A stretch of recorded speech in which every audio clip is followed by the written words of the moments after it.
Part A. Directions. In Part A, you will hear short conversations between two people. After each conversation, you will hear a question about the conversation. The conversations and questions will not be repeated. After you hear a question, read the 4 possible answers in your test book and choose the best answer. Then, on your answer sheet, find the number of the question and fill in the space that corresponds to the letter of the answer you have chosen. Now we will begin Part A with the first conversation. Number 1. Shall we try one more physics problem? I'd rather not. I'm fed up. How does the woman feel?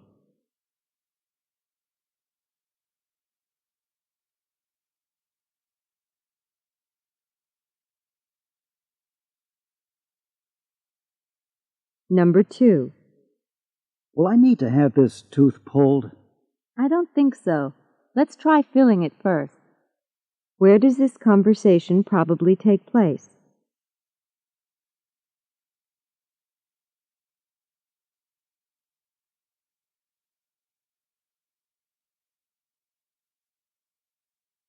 Number 3. John really enjoys old movies. So does Bill.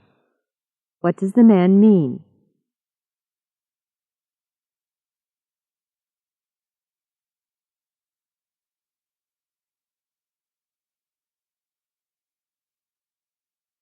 Number 4. We'll have to hurry if we want to finish this project on time. I'll say we will. What does the man mean?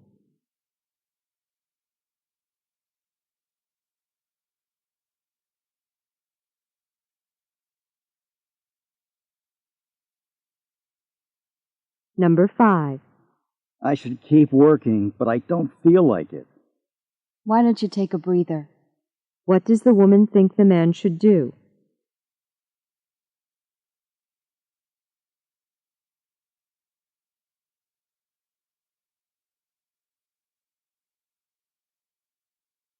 Number 6.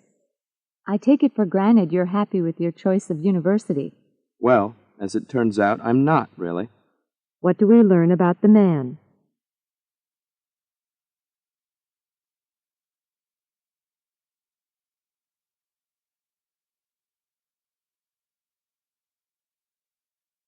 Number 7. Excuse me, I'm trying to find the library. Look no further. What does the woman mean?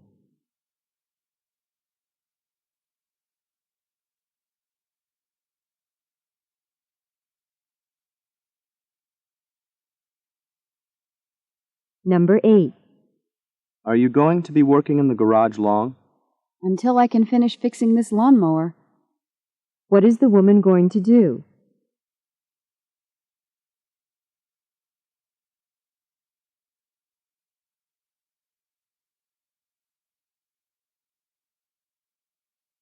Number 9. Well, what do you think? You really got a short haircut and a tight curl, didn't you? Where has the woman been?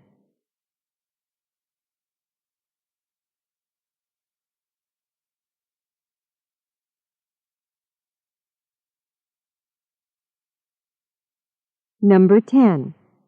Charles still has 2 more chapters of his thesis to write. Yes, but they're just summaries of the others, aren't they? What does the man imply about Charles's thesis?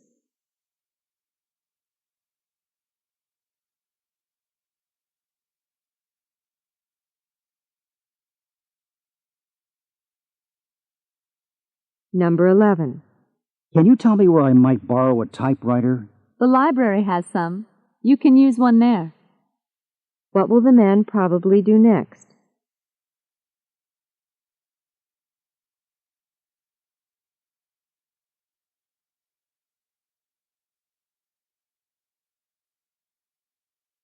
Number 12. If you don't want to go to the party, you shouldn't feel obligated to. Oh, well, I don't mind going for a little while. What is the woman going to do?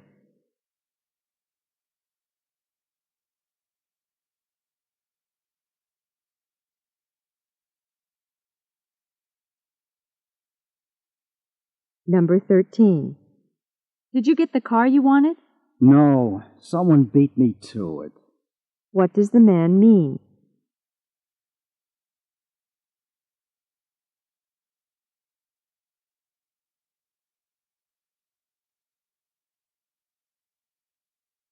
Number 14. You wouldn't be interested in 2 tickets to tonight's concert, would you? Not much I wouldn't. What does the man mean?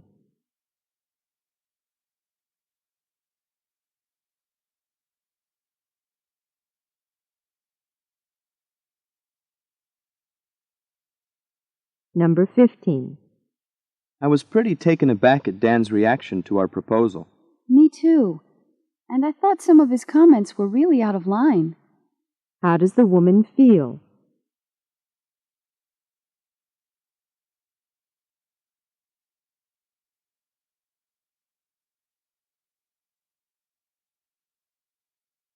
Number 16.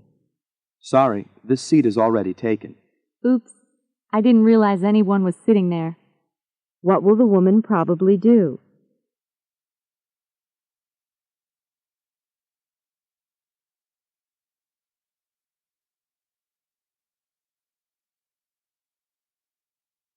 Number 17. Brad is planning on buying a new stereo system. I thought he said he had run out of money. What does the woman imply about Brad?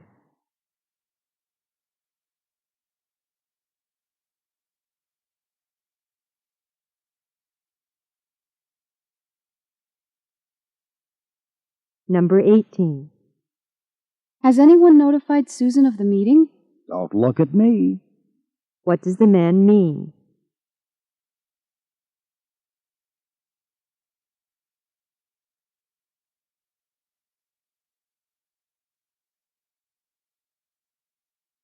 Number 19.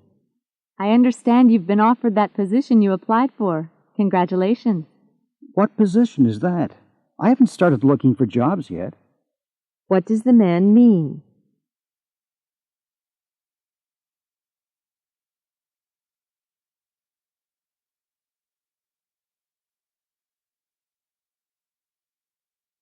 Number 20. Are you sure you're ready for the test tomorrow? I'd better read through my notes one more time. What is the man going to do?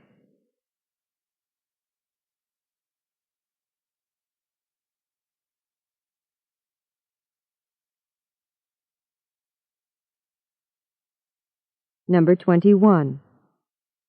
I think we're all going to have a great time at the class picnic. I'm not so sure. There's rain in the weather forecast. What does the woman mean?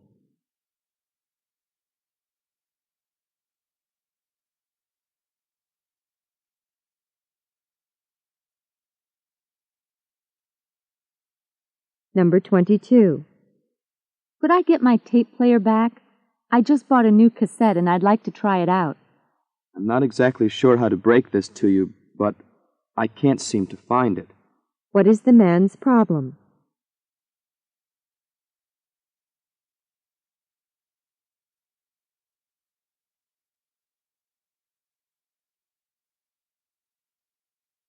Number 23. I just got a call from Lance. He wants us to be there at 4 o'clock. You must be kidding. I can't make it by then. What are the speakers talking about?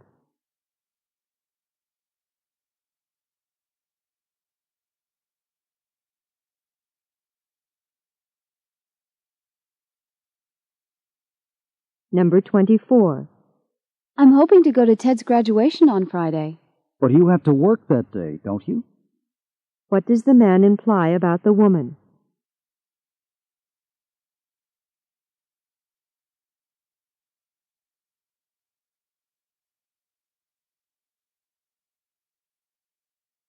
Number 25. What's going on around here? It seems like every time I open my refrigerator, it's empty again. Well, until Joe and Frank find a place to live, they're eating here.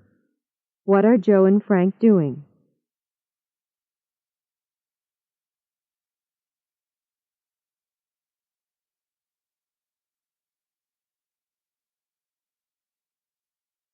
Number 26.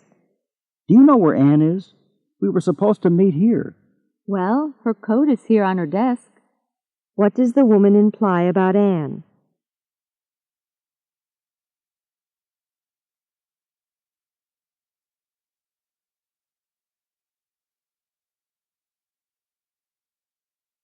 Number 27. How did your linguistics discussion go? I thought the group would get bored, but we went overtime. What does the man mean?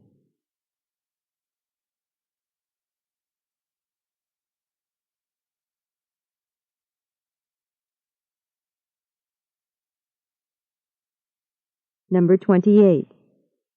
I can't remember when our final lab report is due. The 15th. But we shouldn't put it off until the last minute. What does the woman mean?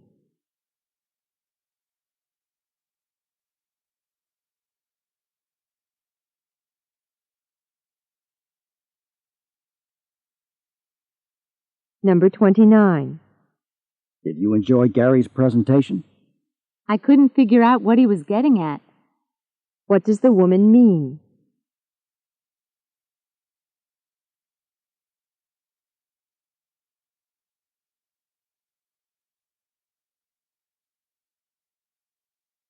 Number 30. The new theater downtown really has a lot to offer. Especially to opera lovers. What does the man mean?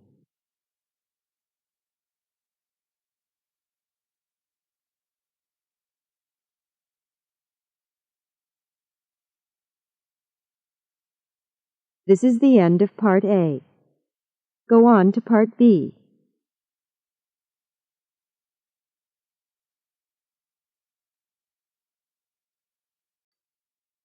Part B. Directions. In this part, you will hear longer conversations. After each conversation, you will hear several questions. The conversations and questions will not be repeated. After you hear a question, read the 4 possible answers in your test book and choose the best answer. Now we will begin Part B with the first conversation. Questions 31 through 34. Listen to friends talk about the colors of trees in the fall. I just heard something interesting on the public radio station. Do you know why the leaves on trees turn so many different colors in the fall? I think so. When they die, they dry out and turn brown, or frost and cold turn them other, brighter colors. Well, not exactly. Actually, the autumn leaf color that paints our countryside isn't the result of a loss of pigment, but of an uncovering of underlying true colors of the leaves. What do you mean by that? Well, during the summer, tree leaves produce chlorophyll, which is green, but they also actively produce other pigments. Then, in the fall, when chlorophyll production stops, the green color breaks down and the other pigments produced in the leaves are uncovered. Amazing. Well, what causes some trees to have red leaves then, and some to have yellow or brown or orange? Different chemical pigments. For example, carotene, the same pigment found in carrots, creates the orange color in some species. Anthocyanins produce the bright red we see in sugar maples, and so on. So the mystery of autumn leaf color really isn't a mystery at all. Number 31. What is the main topic of the conversation?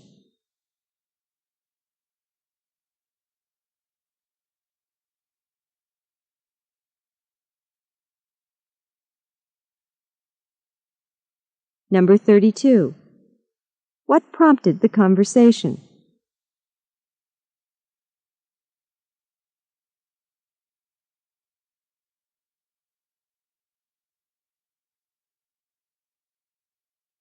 Number 33. What had the man thought about leaf coloration?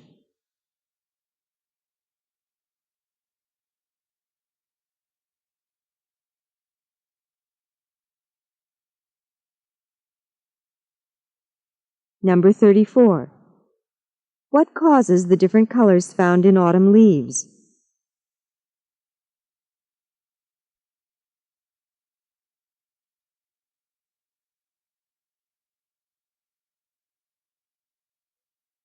Questions 35 through 38.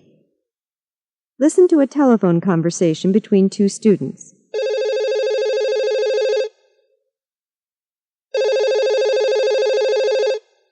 Hello, Tom Watson here. Hello, Tom. This is Suzanne. I'm calling to let you know that you can pick your grades up at the registrar's office today if you want to. I just got mine, and I got all A's this semester. I'm going to graduate with honors. That's great, Suzanne. At least you're graduating. What? Aren't you graduating with me this spring? I thought that you and I were going to celebrate together after the graduation ceremony. I had thought so too, but I found out today that I don't have enough credits to graduate this spring after all. Are you kidding me? What's going on? Well, the registrar says that I have to come back this summer and take one more course. You missed it by one course? I can't believe it. You see, in the old catalog, this course in history would have counted twice, once for my major and once as a humanities core course. But in this new catalog, this same course only counts once. Did you tell the registrar which year you started college? Your graduation requirements are those listed in the catalog published the year you entered the college. You and I both entered this college in 1990. Therefore, we follow the guidelines in the 1990 catalog. That's the older one you were talking about. I don't think you need to worry about the requirements in the newer catalog. Really? If so, then I can graduate. Have you talked to your advisor about this? I should go sign up for an appointment with her right now. Thanks for everything. Maybe I'll see you at the graduation party after all. I sure hope so. Bye for now, and good luck. Number 35. What is the main topic of this conversation?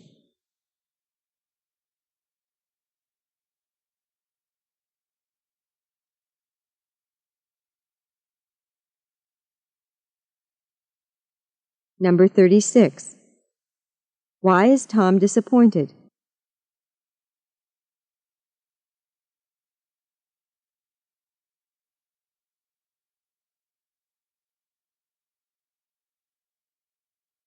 Number 37. Why doesn't Suzanne think Tom should be worried?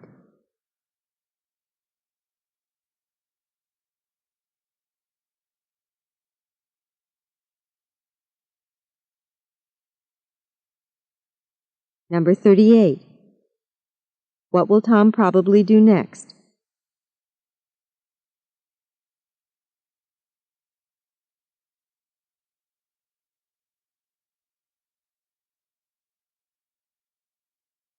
This is the end of Part B.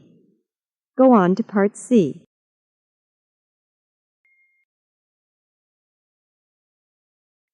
Part C. Directions. In this part of the test, you will hear several talks. After each talk, you will hear some questions. The talks and questions will not be repeated. After you hear a question, read the 4 possible answers in your test book and choose the best answer. Then, on your answer sheet, find the number of the question and fill in the space that corresponds to the letter of the answer you have chosen. Now we will begin Part C with the first talk. Questions 39 through 42. Listen to part of a lecture given by a business professor. Well, I guess that's it for today's discussion on advertising as an important aspect of marketing. Next week, I'd like to move away from marketing and into distribution. That is, the chain of movement of goods from their sources, often factories, to their final destinations, us, the consumers. For that discussion, you'll need to read Chapter 5 in your text. Make sure you read it carefully. We may have a short quiz on it at the beginning of our next class. As you are reading Chapter 5, pay careful attention to the differences and similarities between wholesalers and retailers. They are the most important middlemen in the chain of distribution of goods and services, and it's crucial for you to understand the roles they play in getting goods from factories to consumers. Oh, and one last thing. Don't forget to leave today's homework on my desk as you leave the classroom. I'll take a look at it this week and get it back to you at our next class meeting. Number 39. What was the topic of today's earlier discussion?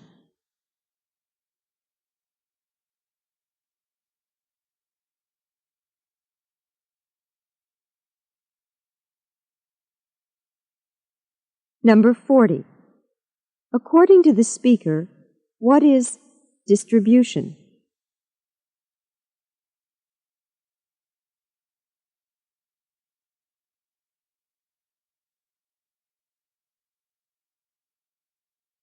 Number 41.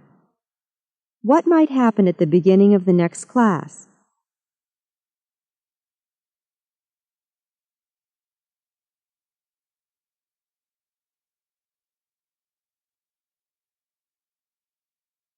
Number 42. What would the speaker like the students to think carefully about when doing their assigned reading?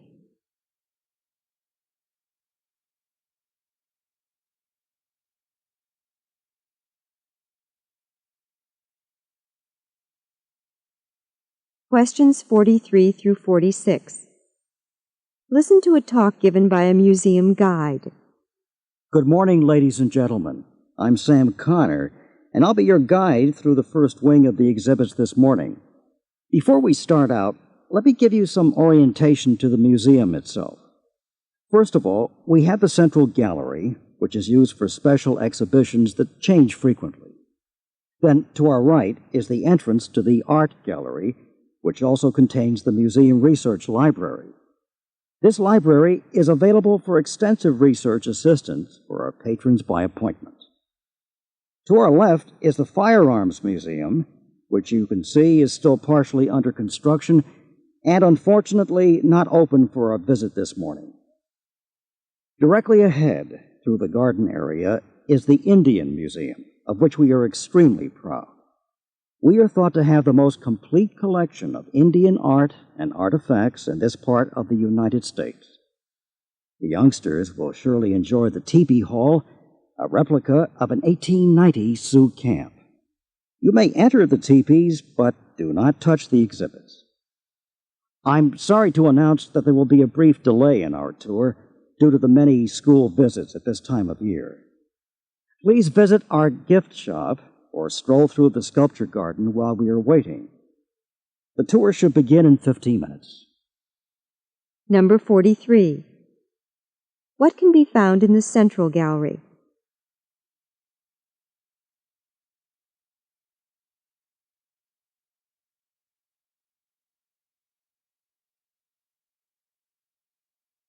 Number 44. Why can't the tour visit the Firearms Museum?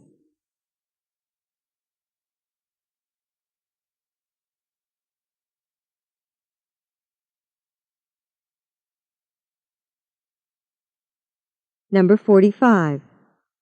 Which exhibit area is the museum best known for?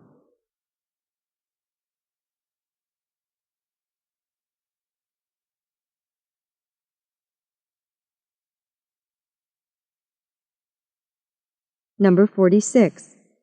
Why was the tour delayed?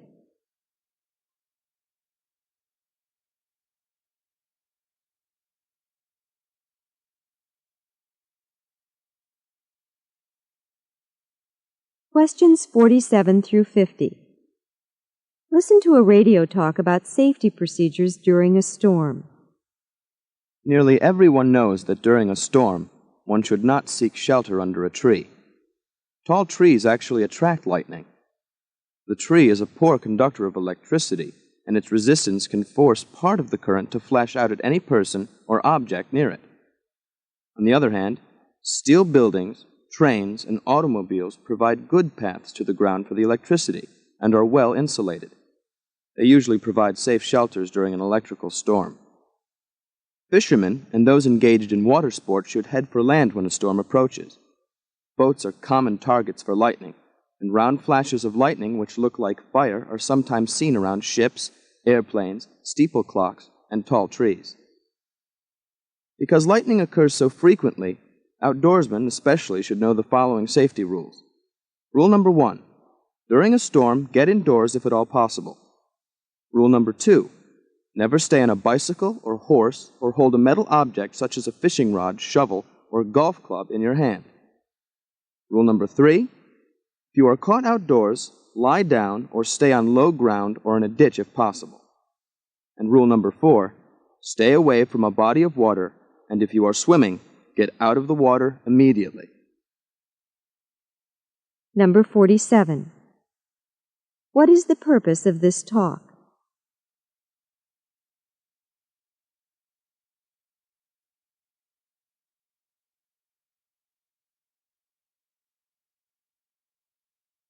Number 48.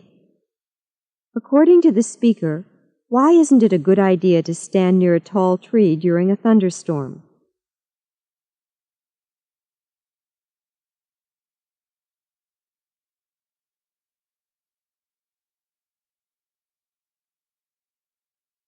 Number 49. Why are trains and automobiles usually safe places to be during storms?